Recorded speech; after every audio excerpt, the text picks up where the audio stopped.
Hello, my name is Sarah Sense. I'm Chitimacha and Choctaw from my mother's side, and I am a contemporary Native artist. I work with weaving and photography. Today, I'm going to share with you a bit about my process, and I think that it might be interesting within some of the contexts that we've already talked about briefly with the dean. Thank you for that presentation. That was really interesting for me. I've never been to a law symposium before, but I am actively trying to consider ways that I can create work without getting into too much trouble. So maybe you guys can help me with that. So I'm going to just do a little bit of a brief presentation here in the next 15 minutes that shares with you the work that I'm making and my choices right now to focus on national parks. As you all know, with everything that's happening with the current administration, I wanted to focus my energy on one theme that I felt was really relevant to sort of fight and bring attention to, rather than going into lots of different directions. I'm a mother of 3 small boys. My art is very actively in the house and in my studio.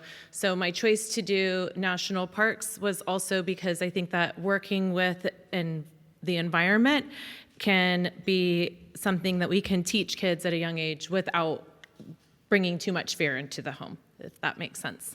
I am working on some other things that also relate to redacted, but I'm trying to do it in a way that isn't too triggering and also in a way that I wouldn't be having to have very complicated conversations with 3 very small children. So my biggest challenge right now is to be able to create work while being a mother and being a teacher to young people. So this new body of work that I've been working on since about November is called Lands, Line, Blood, Memory. I have been working with weavers on the Chitimacha Reservation and also the Choctaw Reservation, which is actually allotment land in Oklahoma. So this basket here is from a weaver, John Paul Darden, who is one of our traditional weavers that lives on the reservation. We have a handful of weavers that are working there now. And my weaving practice has come from teaching myself with the blessing of our chairman. This is a Choctaw basket that was given to me by my grandma Chili. She's a basket collector, not a weaver. So part of my weaving tradition is teaching myself after there was a rupture with my lineage, my family line of weaving, and bringing that back into the family. And also, I expect to teach my children one day. This is also a Choctaw mat. This is Sun and Stars, given to me by my grandma Chili, my Choctaw grandma. This is a landscape photograph where she is from. This is Broken Bow, Oklahoma. During the Removal Act and after the Trail of Tears, my ancestors, my family was brought to Broken Bow, and this is Broken Bow Lake.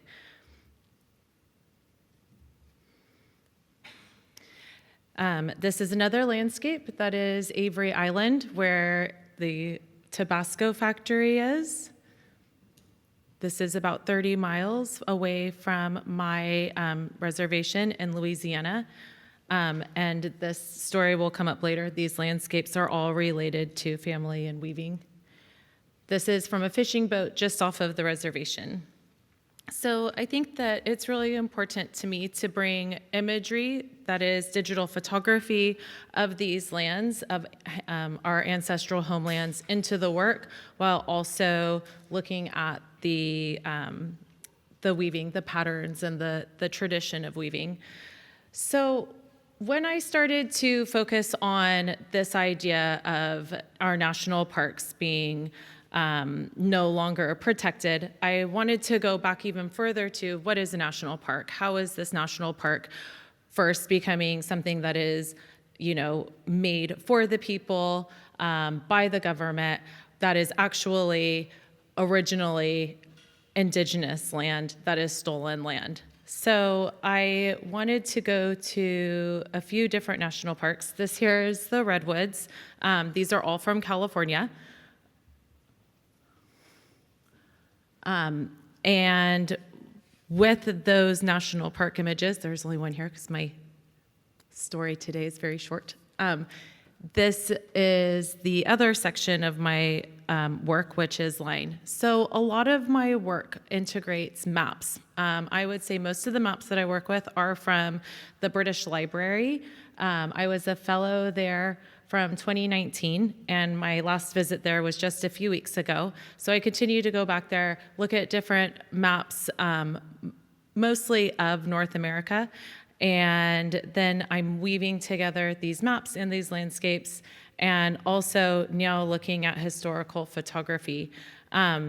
Last summer, I was at a symposium at the American Antiquarian Society in Worcester, and Monica Bravo, who's a professor of art, photography and history, shared these images with me. And this is Bierstadt here in the middle. You can see him drawing, and he's surrounded by, I think it's 8 or 9 Native people. And as you know, his paintings famously are meant to share a landscape of land that is without any people, right? So this notion that this isn't stolen land, this is actually land that is available, and that wasn't entirely true. So I found these images to be really interesting and important. Here is an image of me and our current chairwoman, Melissa Darden, and her granddaughter, Alexis. And this is one of the archivists at the Montclair Art Museum. So we're viewing baskets that are there in the museum collection. So not only am I looking at historical photography and historical maps, but also Chitimacha and Choctaw baskets that have been collected into the museum. This body of work that I'm working on now is also looking at the baskets in the institutions and how they were collected. A lot of these baskets that you can see here were brought over by Melissa Darden. Other baskets that are in their collection were acquired from weavers from the turn of the 20th century. So as a means to save the community, weavers were being commissioned by the Tabasco heiresses, Sarah and Mary, and they worked with Christine Paul, one of our weavers, starting from 1899 for 40 years, commissioning them to make baskets, which were then bought, sent to New York, and then went into various collection across the United States.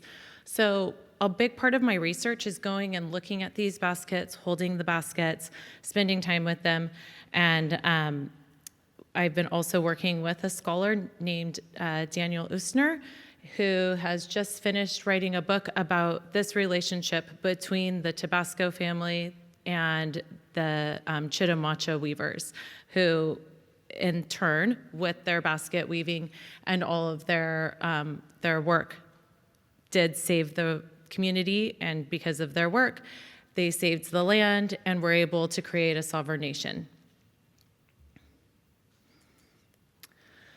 So you can see here, this is a detail of work that I finished in November.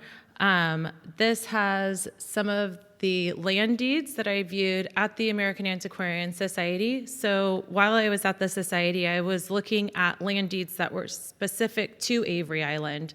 And I saw the whole history of the land being passed from, one family or one owner to another before it became a part of the McElhenney family. You can see here there's thread tying down some of the strips of the photographs. And on the right, you can see river cane reed. So this is reed that I prepared with traditional artists that I then tied into the work. So while the patterns reference the baskets in the archive, the photographs are referencing the landscapes of our ancestral homelands, and then also maps of in this case, Louisiana, and I work a lot with the Mississippi River because of the Choctaw, and then everything is woven together with our traditional patterns. So this body of work is a series of 6, and you can see, I forget, I'm clicking 2 things. You can see in the top center the Bierstadt image from that historical photograph, and then the Yellowstone image with the tent repeated. Under that is land deeds, where you can see the listing of land being bought and sold. That is ancestral homelands. And you can also see in these lists where the land was stolen to collect a debt. So I really wanted to reference what was happening 100 years ago with collecting debt, stealing land, and then also in that land being able to establish national parks. So the big question for me is, if we're looking at taking away the rights of national parks or possibly making it available for other companies to own it, to drill in it, what is the history of that? So I kind of wanted to start the conversation with these images. And like I said before, use it also as a teaching tool, right? It doesn't have to be something that we just are aware of or not aware of, but let's look at the whole history of it and consider the land back movement. And if there are original owners that could now be current stewards of this land, let's consider giving the land back so that it can be protected and possibly remove government from it completely. Now I know I'm talking to a lot of lawyers in here, so it looks like we have a lot of work to do. These are just the images individually, so I'll go through these kind of quickly. Again, the double clicking. 36 inches by 44.5 inches. That's Yosemite. So I went there with my family last year. A lot of my landscape photography, I am with my family, and that's another important part of my work, is instilling in them, the stories and the tradition, and when they're up for it, weaving with me, but not always with paper because it's a bit fragile.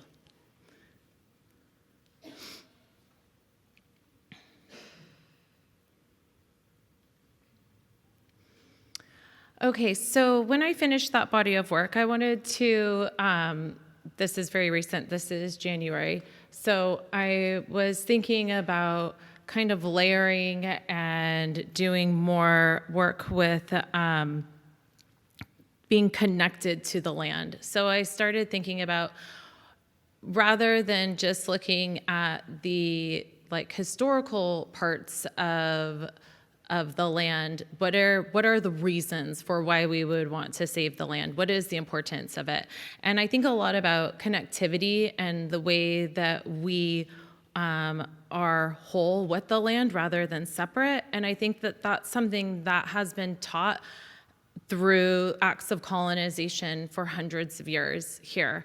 And so I've been thinking about what is the reverse to that, especially if we're looking forward with Indigenous futurism and maintaining a space where our ancestors continue to live and we're teaching our children how to exist in the future.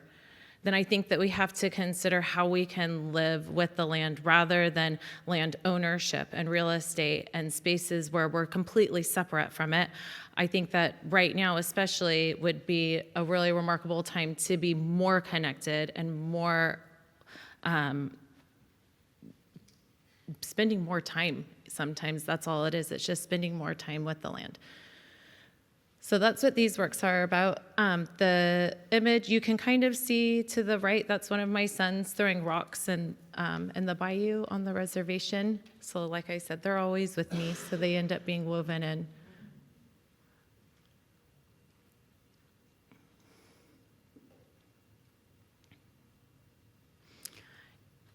This is a map of Plymouth, UK, and around Plymouth, US, so Boston. This Plymouth, UK map was shared with me by the curator at the British Library.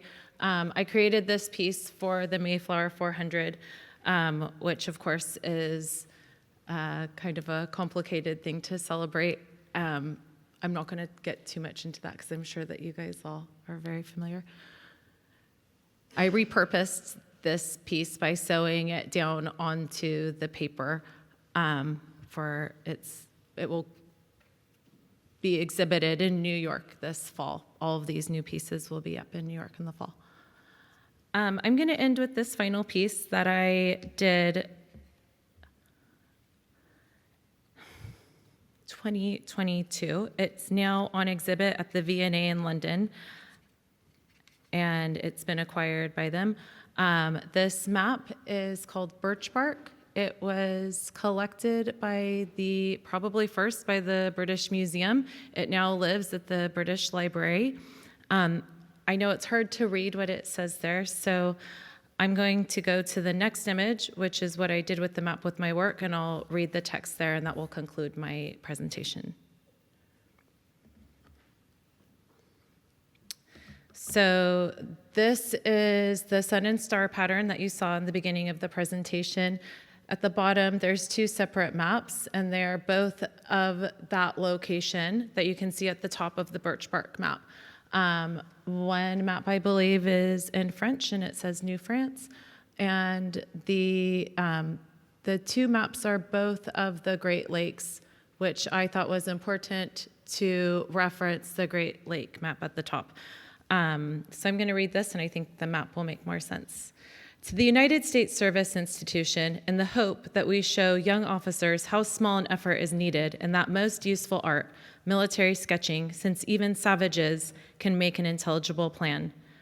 And then below that, it explains what it is. Map drawn by Indians on birch bark and attached to a tree show their route to others following them. Found by Captain Bainbridge at the ridge between Ottawa and Lake Hernan, May 1841. Thank you.